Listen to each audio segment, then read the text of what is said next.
teman-teman sekalian, kita ketemu lagi di Praktikum Bioteknologi. Nah, hari ini kita akan membahas terkait materi restriksi DNA. Nah, berkaitan dengan restriksi DNA ini, yang perlu kita ketahui yaitu enzim restriksi.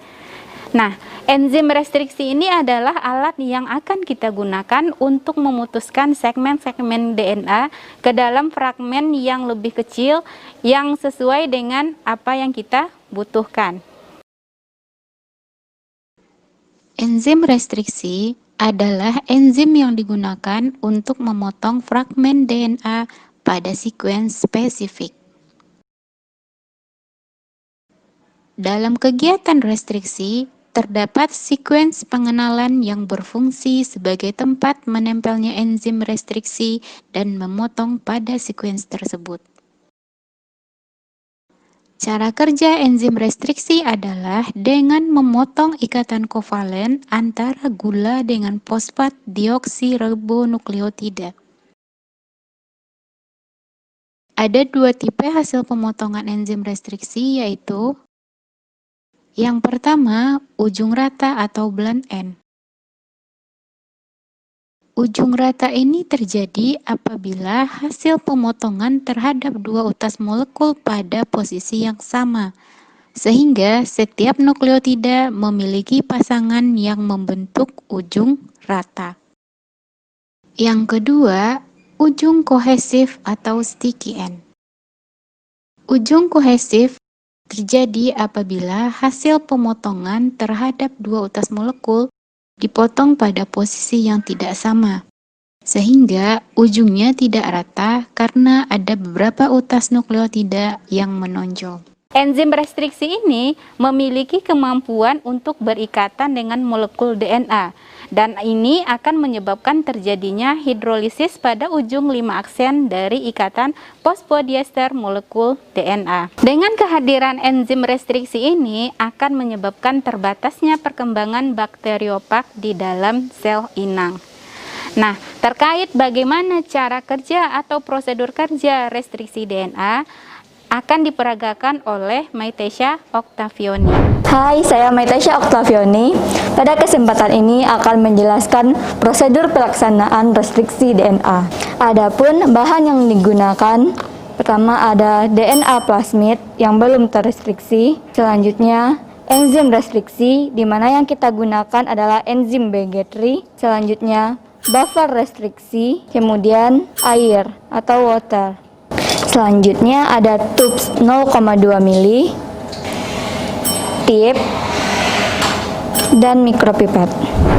Kemudian water bath yang sudah diatur suhunya dengan 37 derajat Celcius sebagai tempat inkubasi. Kita masuk ke cara kerjanya. Yang pertama kita tambahkan ke dalam tub adalah water sebanyak 15 mikroliter.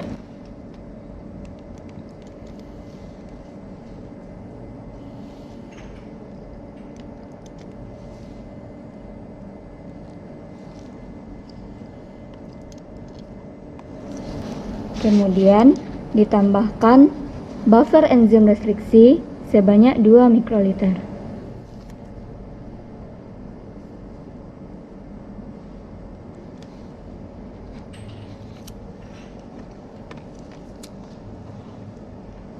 Penambahan buffer ini juga dilakukan untuk tub 2 dan 3.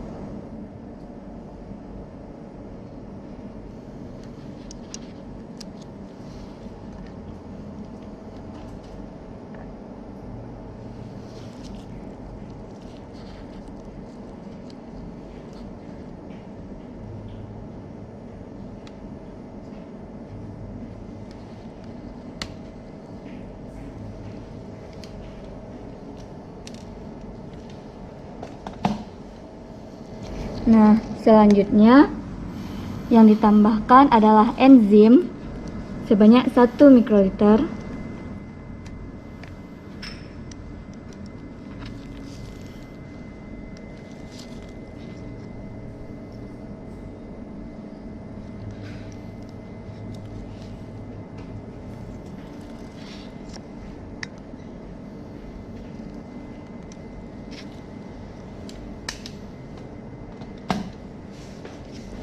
Selanjutnya, ditambahkan DNA plasmid sebanyak 2 mikroliter.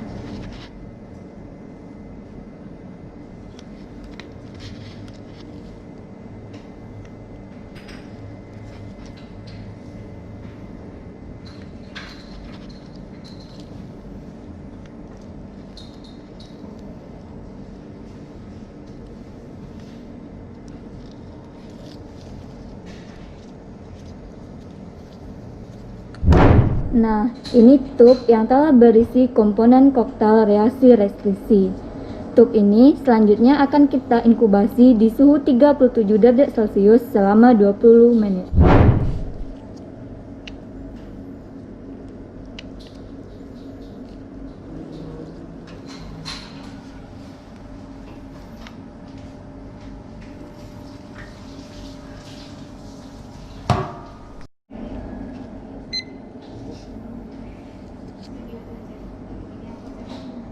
Nah, untuk di elektroforesis, selain kita menggunakan reaksi restriksi, kita juga memerlukan 1 Kb sebagai marker ukuran dari DNA yang akan kita ukur.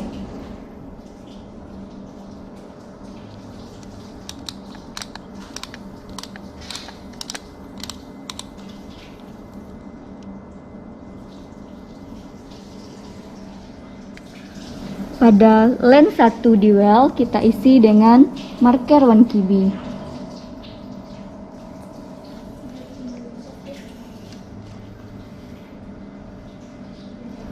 Selanjutnya, pada lens 2 kita masukkan DNA yang belum terrestriksi.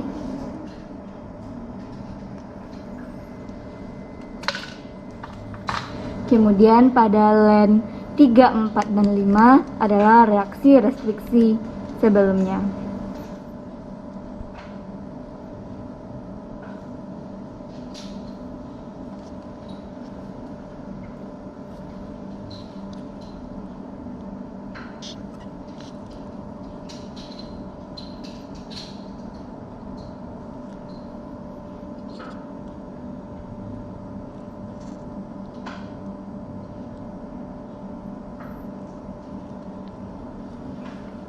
Nah, selanjutnya bak elektroforesis kita tutup. Kemudian elektroforesis dinyalakan dan elektroforesis dijalankan lagi dengan tegangan 100 volt selama 30 menit.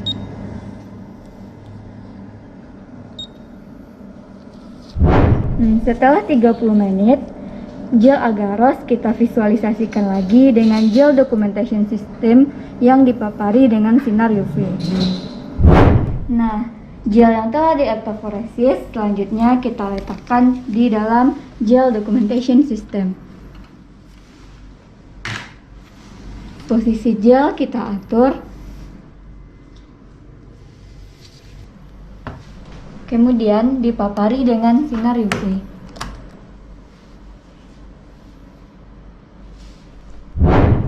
Nah, inilah gel yang bisa kita visualisasikan. Lens pertama merupakan 1 Kb marker, yang kedua adalah DNA plasmid yang belum terrestriksi, selanjutnya 3, 4, dan 5 adalah DNA plasmid yang telah direstriksi dengan enzim Bg3.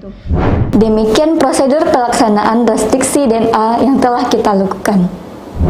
Oke, bagaimana rekan-rekan sekalian? Setelah diperagakan cara kerja oleh Maitesha Octavioni, diharapkan perhatikan sekalian bisa mengetahui prinsip dasar dari restriksi DNA. Dan harapannya nanti saudara-saudara perhatikan bisa bekerja secara mandiri pada saat praktikum dasar-dasar bioteknologi di laboratorium. Oke, sekian dulu untuk pertemuan kita hari ini. Kita ketemu lagi di materi-materi selanjutnya. Salam.